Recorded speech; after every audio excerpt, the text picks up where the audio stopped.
By morning, the raid looked almost like a disaster. Over 600 British sailors and commandos had been sent into one of the most heavily defended ports on the French Atlantic coast. Many were dead, many were captured. The escape route was collapsing, and the old destroyer they had rammed into the dock gate had not exploded when expected. German troops were already walking across her decks. To them, the worst seemed to be over. But HMS Campbeltown was not finished. Hours after the attack appeared to have failed, the ship finally did what she had been sent to do. And that is why Operation Chariot became one of the most daring British raids of the Second World War. But the real question is even stranger.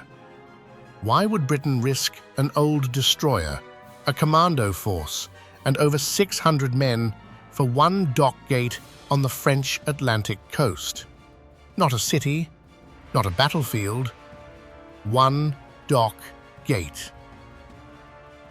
And why did that gate matter enough to send men into a mission where getting in was dangerous and getting out might be worse? In this story, we will strip away the easy myth. These men were not comic book super soldiers. They were sailors and commandos facing a brutal, practical problem. If Germany's battleship Tirpitz ever broke into the Atlantic, she needed somewhere large enough to repair. Britain decided that place had to be destroyed first. So if you want more British WW2 stories told with the myth stripped back and the evidence kept in view, subscribe to Defiant Britain, WW2. We are getting close to our first 1,000 subscribers, and your support helps this channel bring out more stories like this. And if this raid deserves to be remembered, leave a like and write a comment below.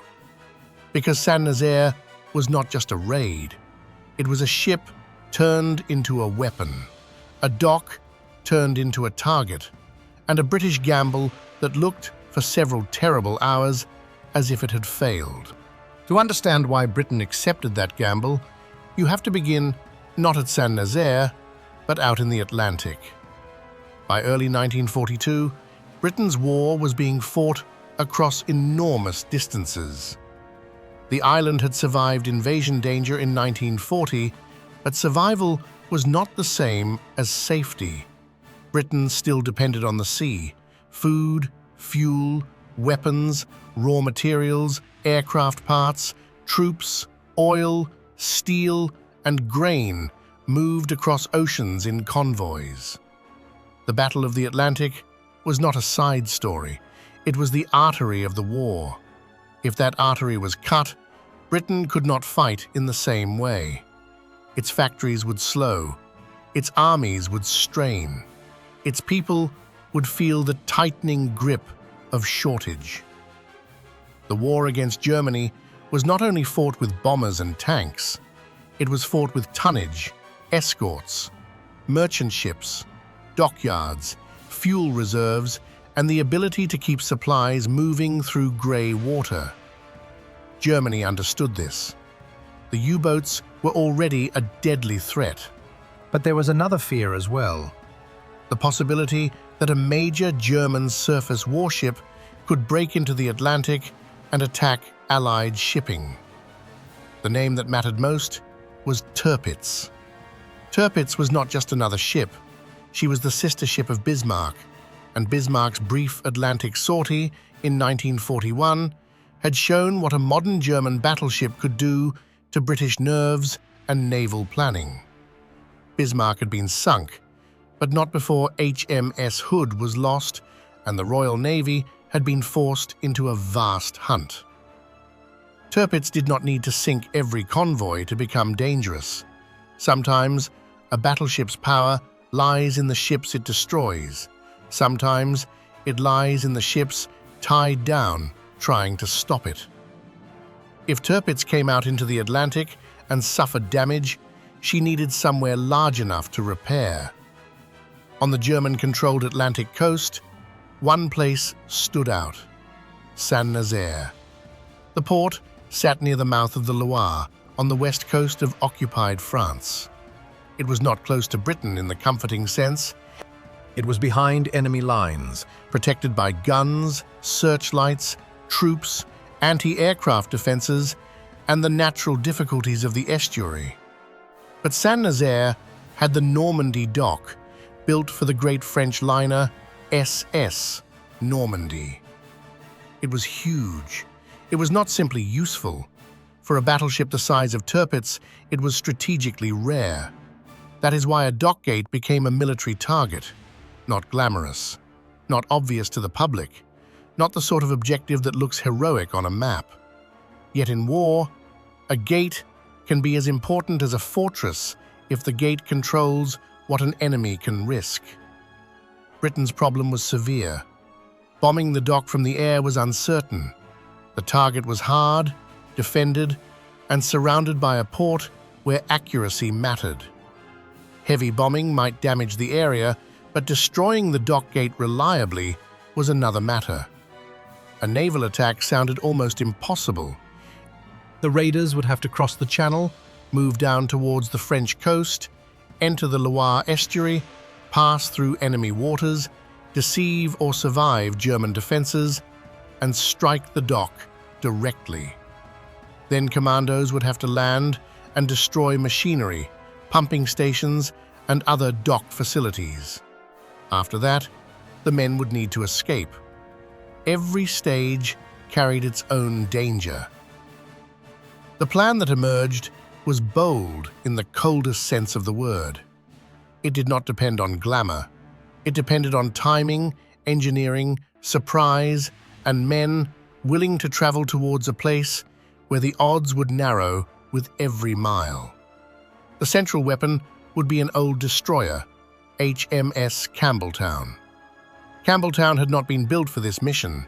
She was a First World War-era destroyer, formerly American, transferred to Britain earlier in the war.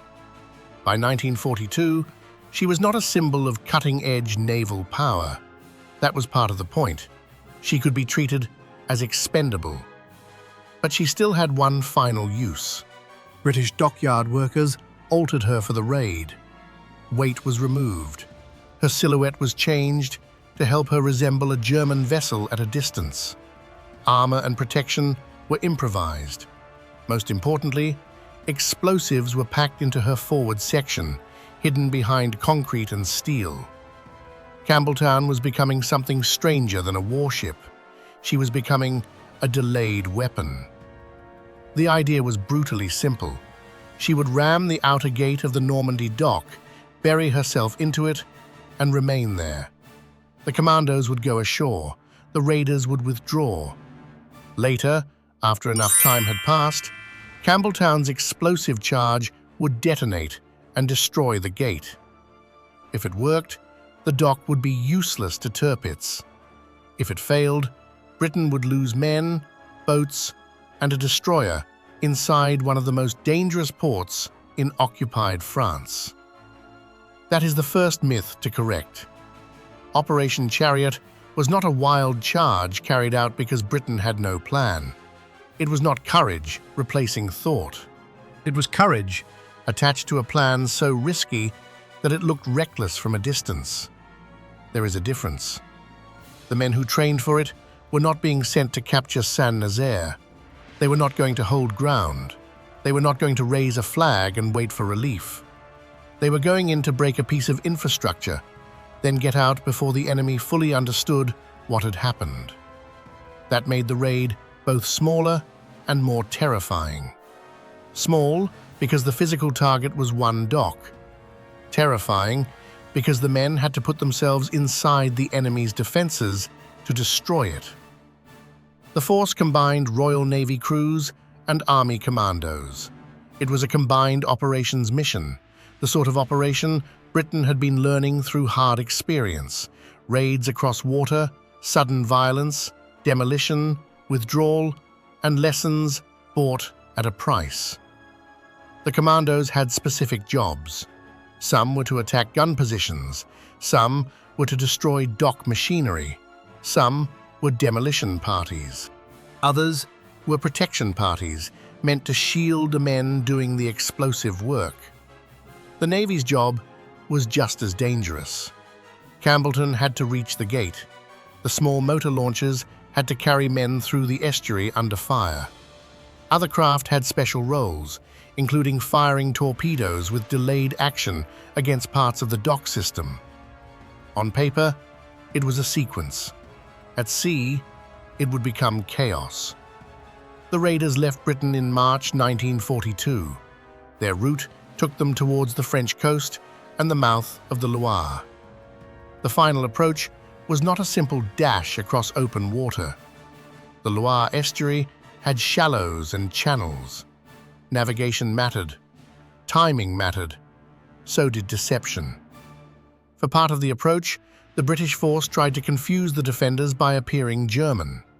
That detail can sound almost theatrical. A British destroyer moving towards an occupied French port under disguise, carrying explosives in her hull, with commandos waiting to land. But this was not theatre. It was a way to buy minutes. And in St Nazaire, minutes were everything. The port was not asleep in any simple sense. It had defences, watches, guns, searchlights, and troops. But war at night is never clean. Signals can confuse. Aircraft overhead can alter assumptions. A force approaching in darkness can create hesitation before certainty arrives. The British needed that hesitation. As Campbeltown and the small craft moved closer, the deception began to fray. Searchlights found shapes in the water. German guns opened fire. The estuary, dark moments before, became a corridor of flashes, traces, and noise. The raiders were still coming. This was the point where the plan stopped being an idea and became a test of nerve, seamanship, and survival. The old destroyer drove on towards the Normandie Dock gate. Around her, the smaller craft came under punishing fire. Men who had been briefed for one kind of mission Now faced the particular violence of this place. Searchlights from the banks, gunfire from fixed positions, and the awful vulnerability of small boats in confined waters. At close range, Campbeltown dropped the disguise. The white ensign was raised, then she went in. In the early hours of March 28, 1942, HMS Campbeltown rammed the gate of the Normandie Dock. The impact drove her bow into the structure. She had reached the target. The old destroyer, altered and loaded for sacrifice, was now jammed into the gate she had been sent to destroy. For a moment, the center of the plan had worked. But a raid is not won by one impact. The Commandos still had to land. Demolition parties still had to find and attack their objectives. The Navy still had to get men away. And the German defenders, shocked but not broken, were now fighting back with the full violence of a port under attack. The commandos who landed Moved into a hard, confusing battle among dock buildings, machinery, locks, and defended positions. They were not fighting across open countryside. They were fighting inside an industrial maze. Concrete, cranes, basins, sheds, walls, and narrow routes turned the port into a place where direction and timing could vanish. Demolition work under fire is a particular kind of courage. It is not only advancing, it is stopping. Stopping long enough to place charges, stopping long enough to check a target, stopping long enough to do practical work while the battle is trying to tear the plan apart. This is where the story becomes more than the image of Campbeltown in the gate. The ship was the great weapon. But Operation Chariot depended on many smaller acts. Men landing from damaged craft, parties moving towards machinery, sailors trying to bring boats alongside, wounded men being moved or left because the mission had no room for comfort. officers trying to impose order on a situation that was already splintering. The British had planned for withdrawal by sea. That part began to collapse. Many of the motor launches were hit. Some burned, some were destroyed, some could not reach their landing points. Others could not return to collect the men they were meant to bring home. The port that had to be entered quietly was now fully awake, and the German defenders had the advantage of position. For the Commandos ashore, the nightmare changed shape. The first problem had been getting in. Now, it was getting out. Some groups tried to fight their way through the town. Others became isolated. The routes back to the water were dangerous or cut off. The neat arrows of a plan had become fragments of men, objectives, smoke, fire, and decisions made under pressure. This is why the raid cannot be told only as a triumphant explosion. Before the dock was destroyed, the men paid the price. By morning, many of the raiders were dead or captured. Others were still trying to evade the Germans. A number had managed to escape, but not nearly enough to make the withdrawal look like success. And there, in the dock gate, sat HMS Campbeltown. She had not exploded when expected. This is the moment that makes Operation Chariot so strange. The central blow had landed, but the final proof had not come. The ship was lodged in the gate, damaged, battered, and surrounded by the enemy. German troops examined her. Men walked on and around the vessel. To the defenders, it could seem that the British had rammed a ship into the dock, caused damage, lost heavily, and failed to finish the job. That would have been a costly failure. A spectacular one, perhaps. A brave one. But still, a failure. Then came the delayed detonation. Around midday on March 28th, the explosives hidden inside HMS Campbeltown went off. The blast tore through the dock gate and destroyed the key target of the raid. The old destroyer, written off before she sailed, completed her final mission hours after many observers may have thought the danger had passed. The Normandie Dock was put out of action. That was the strategic result Britain had gambled for.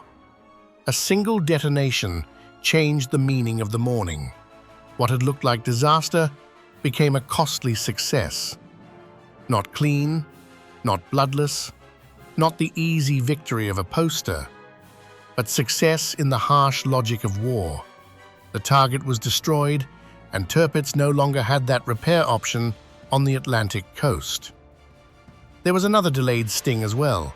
Torpedoes fired during the raid later exploded at the old entrance to the basin, adding confusion and further damage. Operation Chariot had been built around delay, and delay made the raid more unsettling for the defenders. The battle did not end when the firing stopped. The port itself seemed to remain dangerous. But the cost was severe. Of the forts involved, only a minority returned to Britain immediately. Many were killed, many became prisoners of war. Families at home would not receive the clean comfort of victory. They would receive telegrams, silence, and uncertainty. This is where British pride has to be careful. If the story is told badly, it becomes a cartoon. Fearless men, impossible mission, great explosion, glorious success. The real story is stronger. The men were not fearless because no serious human being needs to be described that way. Fear was part of the landscape. It was in the distance to the target, in the dark water of the Loire, in the searchlights, in the knowledge that the return journey might be worse than the attack. Their achievement was not that fear did not exist. It was that the mission continued anyway. That is a more adult kind of courage. The raid also shows something often misunderstood about Britain's war. Britain's strength did not come only from famous speeches or fighter aircraft over Kent. It also came from systems that could imagine, plan, and execute operations like this. Naval crews, commandos, dockyard engineers, intelligence work, demolition experts, planners, coastal forces, and the machinery of combined operations. Campbeltown was not magic. She was modified by hands. The raid was not luck. It was planned through detail, then thrown into violence, where detail had to fight for survival. And the target was not symbolic. It was strategic. The Normandie Dock mattered because it changed what Germany could risk with Tirpitz. Without that Atlantic repair option, a sortie by such a battleship became more complicated. Damage at sea could mean a far more dangerous return to northern waters. That did not remove Tirpitz from the war, but it narrowed the choices around her. War is often decided by these narrowed choices, not only by the battle that happens, but by the battle an enemy decides not to risk. Operation Chariot forced that kind of calculation. It told German naval planners that the Atlantic coast was not a safe workshop for their largest battleship. It told Britain that even in a defensive, stretched, dangerous phase of the war, it could still reach into occupied Europe and break something that mattered. This was not Britain standing alone in the lazy slogan sense. The wider war involved allies, empire, commonwealth, occupied peoples, merchant sailors from many nations, and vast fronts far beyond the Channel. But in this particular operation, Britain acted with a sharp and very British kind of defiance. Not loud, not tidy, not without mistakes. A defiance built from engineering, seamanship, demolition, nerve, and a willingness to pay for a strategic result before the public could fully understand why it mattered. The awards that followed reflected the scale of the action. Operation Chariot became famous for the number of decorations given, including Victoria Crosses. But medals can sometimes make a story feel finished, as if recognition closes the account. It does not. For the men who did not return, the raid ended in fire, captivity, wounds, or death. For those who survived, the memory did not become simple because the operation succeeded. A mission can be necessary and still leave scars. A victory can be real and still be bitter. That is part of why St Nazaire endures. It does not fit the clean shape of an easy victory. The attack looked like failure. The ship waited like a dead thing in the gate. The defenders inspected what they thought was wreckage. The prisoners could not know how history would judge the morning. And then, the delayed charge turned the story inside out. There is a brutal poetry in that, but it should not hide the mechanics. The British did not win at St Nazaire because they were naturally destined to win. They won the objective because a specific problem was identified, a specific target was chosen, an old ship was converted into a weapon, and men carried the plan into a defended port at night. The myth remembers the explosion. It should. But the reality is larger than the blast. It is the Atlantic convoy routes that made the dock matter. It is Tirpitz, distant but dangerous, shaping decisions from far away. It is the Normandie Dock, a civilian engineering marvel turned into a military liability under occupation. It is HMS Campbeltown, no longer useful as a normal destroyer, given one final role. It is the Commandos doing demolition work under fire. It is the small craft crews entering a killing ground because the men ashore needed them. It is the failure of parts of the withdrawal, without which the cost cannot be understood. It is the delayed explosion, arriving after doubt had already settled over the raid. And it is the uncomfortable truth that sometimes the most important target in a war is not the one that looks dramatic.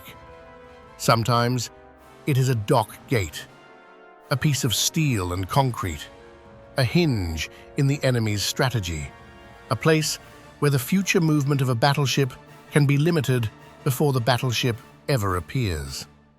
That was the logic of Operation Chariot. Britain could not know every consequence. No planner could promise a clean outcome. No man boarding those craft could be guaranteed return. The plan was daring, but it was not fantasy. It was a hard answer to a hard question. How do you stop a battleship before it reaches the Atlantic? One answer was to hunt it at sea. Another was to destroy the place it might need after the hunt began. So, Britain sent Campbeltown to St Nazaire. By the time the port fell silent, the raid had become one of those episodes that compresses a whole war into a single night. Intelligence and uncertainty, engineering and courage, planning and chaos, victory and grief. There was no grand battlefield to hold, no captured capital, no sweeping advance across a map. There was a wrecked destroyer inside a shattered dock gate.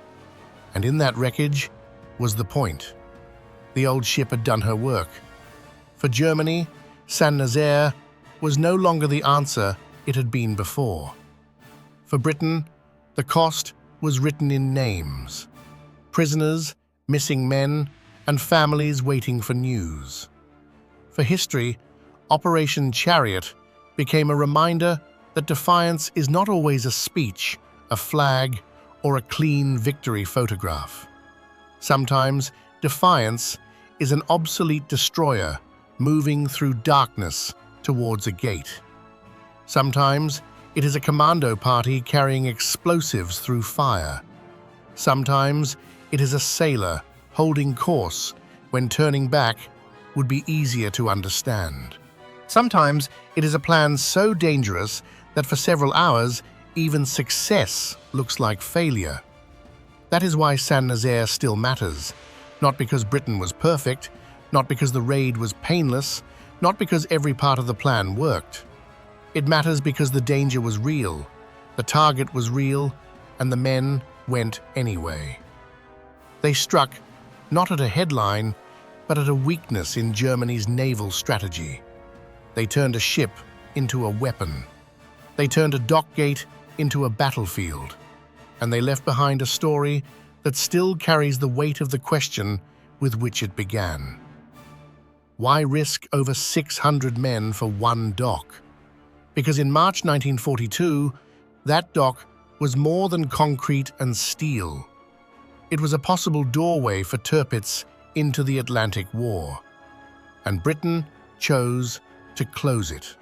If you want more British World War II stories told without empty myth and without forgetting the cost, subscribe to Defiant Britain WW2.